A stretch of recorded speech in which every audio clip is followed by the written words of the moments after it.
Hello everyone, I'm the Sneezing Monkey and today I'm bringing you a little bit of Far Cry 3 gameplay. I'm gonna talk about, obviously, Far Cry 3, but also give you a bit of a look back onto Far Cry 2 and 1 in case you haven't played it. Um, so let me start with Far Cry 1. When that came out in 2004, it was like a proper benchmark. I remember it to be graphically quite demanding in the sense that none of my friends could play it at full detail, but we played it nonetheless, obviously. But I think it was made by Crytek. Compared to the other games, I think later Ubisoft bought the brand or something like that. Not sure, but the first game was made by Crytek, which is a German company actually, and it was quite different to the second and third part in the sense that it was quite linear. You didn't have that sense of exploration that, and I think now Far Cry for me really is about that. It's about exploring, it's about discovering, a bit like in Skyrim where you have a huge open world and you just run around and the narrative builds as you go along basically, and it's not necessarily scripted. Here you see me now going into the water, getting one of these blue plants, and you have to be careful under the water because there are crocodiles and sharks and other things, so I'm trying to get out there as quickly as I can. I've just discovered this little village here. I think it's friendly. I couldn't really make it out from a distance. But anyway, the sense of exploration that you see here right now, Far Cry 1 didn't have that so much. It was more kind of a linear gameplay experience where you go from A to B. That's at least how I remember it. It's been a while since I played it, obviously.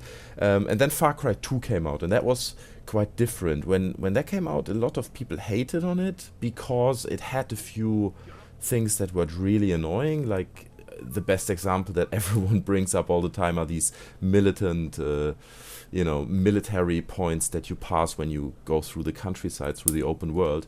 And as soon as you're out of the sight, you just killed all the enemies. As soon as you're out of their sight, you come back, they are all back. It literally took like a minute or two and all the guards were back on their positions, even you just killed them a few minutes ago. And that was really annoying. Also, Far Cry 2 didn't have any wildlife. It looked beautiful in the sense that it was this African desert, basically.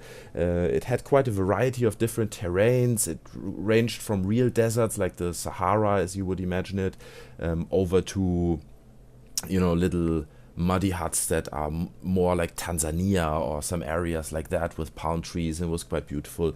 So like I said, it didn't have any wildlife. There were no animals in a quite sterile environment, which is a shame because everyone knows that Africa is a lot about wildlife, and people made that point and they hated on the game for that, and it's understandable.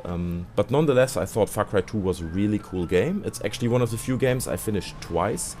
I love the graphics. I love this whole militant African approach with these, local African leaders that, have these quite radical groups, and it's really, I found it to be quite immersive, and haven't seen another game before that does the same thing exactly like that. On top of that, it really pushed the open world envelope in the sense that it was a massive terrain, and even in the end of the game you come to a completely different area when you actually thought the game was already over, and the game surprised you constantly. So I'm a big fan of Far Cry 2. I think actually it was great. But let me know in the comments if you hate it or if you think what I'm saying is not true or you experience it in a different way. Just let me know. I would appreciate that feedback. And now obviously we're coming to Far Cry 3, and right here you can see they have actually learned from the errors that they made in the previous parts, like when people say, oh, you don't have any wildlife in there.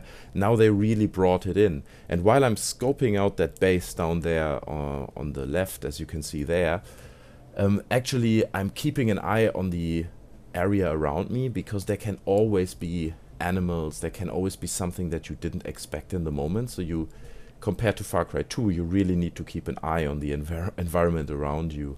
So basically how this works, the mechanic of the game is you select all the enemies, then you can see them through walls, and now I'm shooting at that cage with the bear in it, and you can see it opens up, the bear runs out and just attacks all the guards, and obviously that causes a lot of commotion and all the people just run around and everything's crazy, and I can use that with my with my silenced sniper gun that I have here to use the distraction kind of to kill them. You know, I think the bear will take care of that guy, so I'm just focusing on the guys on the roof.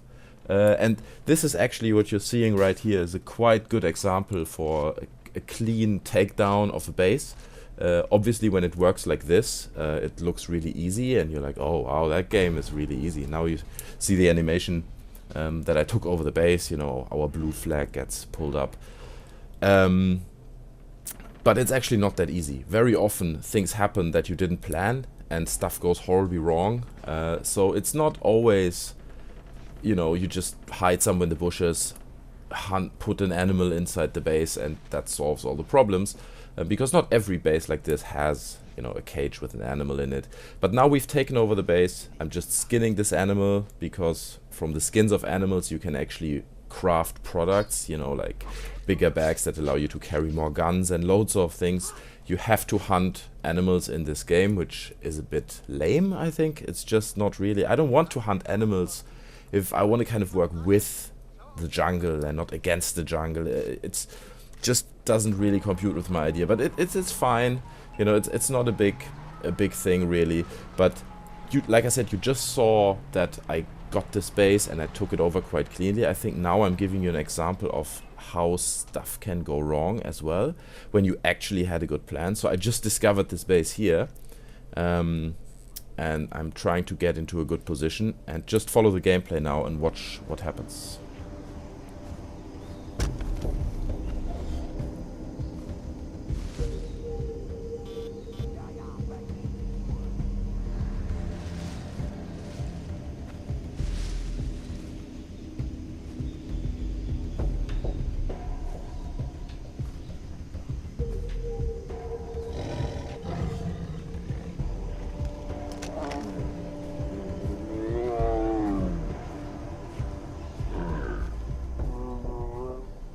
And you can see it right there. There's the tiger hiding up there, and I didn't see him at all. It was just a shocking moment because I was trying to scope out the base with full focus on all these guards, and then suddenly you hear this roaring sound and it just shakes your whole body up, and it's really annoying. So now I've thrown a stone to there and hoped that one of the guards would be stupid enough to look after that stone and like where the noise came from. And then I'm hoping that the tiger comes down from that hill, which he does already. You can see it there, and it has the effect that I was hoping for. And at that point I was confident. I was like, yeah, alright, you know, I got the tiger into the base. That shouldn't be a problem now, you know. He's gonna clean off a few enemies and I'm gonna just finish off the rest and take over the base. That's a, you know, same situation as in the previous base. Seems like a, you know, working system, so I'm just trying it again. But you can see in a second, it doesn't always work like that. Now the tiger's running away. It's nearly out of sight, and it seems not to be interested in coming back. And I'm just, you know, killing that enemy because I think there's nobody really close to him. Nobody actually saw it. And now I was introduced to this unit, which you can see there. And I was like, well, that must be one shot. Well, it's not. And I keep shooting at it. And I was like, oh, what's going on? And it screwed me over big time. So I'm running away off into the distance. And that you have to do that sometimes, you know, when plans go wrong, like now, the best thing is just to get some distance and get away from it all, basically. Yeah, and like here, you know, you encounter like pretty animals and yeah, I just can't shoot them. I don't know why. I just don't want to shoot this peaceful animal in its natural habitat. Anyway, so now you see it from a different angle, and it's the same units as before. They are heavily covered with metal plates or whatever it is, heavily armored, and he's going up there, and I'm like, okay, maybe I can knife him from the back, you know, that's my plan. So I'm just seeing as he goes up there, trying to wait for the right moment, checking if the other guy is far away, which he is, and now running off to there, and suddenly he gets run over by a tiger, and I'm like, oh, what the fuck? Shit. So I didn't expect that. Now I'm going back into the distance. Obviously the guy is dead, but that didn't go as I planned it. And I guess that's the point that I'm trying to make here with these kind of examples, that it's a kind of unpredictable environment that you're in. It looks absolutely gorgeous, and things can happen all the time that you didn't intend. and that's really interesting, and it works really well. And I think now I'm actually getting out the flamethrower, and that I just left that in to show you guys how it works, because Far Cry 2 was famous for its fire engine. That was, I guess, its USP. You know, no other game had a true engine that when you light something on fire, the fire spreads out and causes commotion. Now I'm trying to knife him, you see, and the knife button doesn't work, and I decide to just shoot, which was a very stupid decision. And now I'm just trying to sneak back, save my own life. The guy with his heavy gun is hurting me badly. This is like the healing that you see here. And now I'm back with a bit more energy. But I was thinking maybe the flamethrower can help out on this. So I'm choosing that and just blowing away these guys. And as you can see in a second, the fire engine that you saw in Far Cry 2, which basically allowed fire to spread across the terrain, is back in Far Cry 3, but in a slightly more limited version, which means it doesn't spread that easily. If you light a little piece of grass on fire in Far Cry 2, then it really spread, sometimes over hundreds and hundreds of meters, and caused huge fires. We don't have that here, which I think is a good thing, you know, to step that back a little bit, but it still looks absolutely gorgeous, and it's great, you know, to create a wall of fire between you and the enemies. It can be really helpful. Besides that, it's really brutal, actually. But anyway, yeah, I think it's a good example of how a plan can go wrong, which can happen all the time. But that's what makes it interesting. And some people said it's like a kind of Skyrim in the jungle, and I disagree with that, because both of them are about discovery, but Skyrim is just a different form of discovery. You had such a wide variety of locations and artifacts, and it was much more of an uncontrolled exploration, while Far Cry 3 is all of that, but on a slightly reduced form, I feel. Also, other mechanics are back that you've seen in previous games, like here the glider. Also the boat is back. Here you can see the map, actually, a bit of it at least. It's obviously much bigger than that, but you select your location where you want to go, and you just fly away. Get on the glider and fly. Yeah, and that is basically the same thing that we've seen in the previous games. There's no big change there, but except that you have a bird flying around with you now in the new game. But no, it all looks gorgeous. It plays really well. Yeah, what remains to say? It's a beautiful open world experience that allows you to constantly generate new narrative content, if you know what I mean. You know, it's, as you see there, did you just see this explosion just in front of me there while I'm flying? I have no idea what that is, but I could go and find out. And I'm sure there is something there, some base, or as a car exploded or whatever it is.